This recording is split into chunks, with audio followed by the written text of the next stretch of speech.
হইচই, sound system আর আতশবাজির বাইরে গিয়ে একটা বিয়ে হতে পারে কতটা শান্ত, কতটা হৃদয় ছুঁয়ে যাওয়া তা চোখে দেখলাম মসজিদ প্রাঙ্গণে হওয়ায় একটি সুন্নত বিয়ের অনুষ্ঠানে।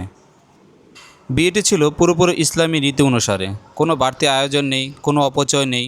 বর আসলো সাদাসিধা পোশাকে, পাশে তার পরিবারের কয়েকজন, কোনো পক্ষ থেকেও ছিল ঘনিষ্ঠ আত্মীয়রা।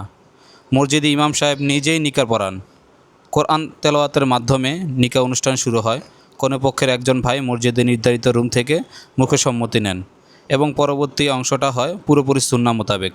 এই বিয়েটি দেখে মনে হলো আমরা আসল সৌন্দর্য থেকে কত দূরে সরে গেছি।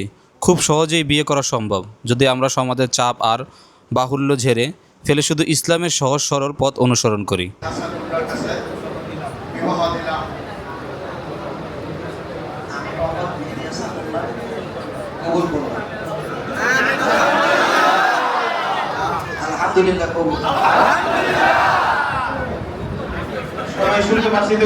বিবাহ শেষে তাদের সুখ শান্তি এবং উজ্জ্বল ভবিষ্যৎ কামনা করে মোনাজাত করা হয়। মোনাজাতের শেষেই শুরু হয় খেজুর বিতরণ।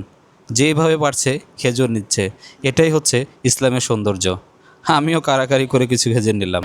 যদি বিবাহ শাদীর পরে দোয়া করতেন বারাকাল্লাহু ফিকুমা, কবুল আমরাও সকলেই তাদের জন্য দোয়া করছি বারাকাল্লাহু ফিকুম। আসসালাম।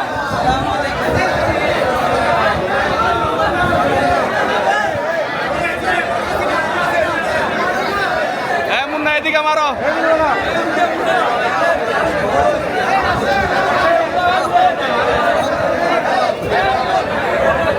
বের হয়ে দেখি পকেটে প্রায় 5 থেকে 6টা খেজুর জমা হয়েছে। এগুলো নিয়ে বাসার উদ্দেশ্যে রওনা দিলাম। এর মধ্যেই ওর বন্ধুবান্ধব সবাই মিলে শুরু করলো দুষ্টমি ফাজলামি।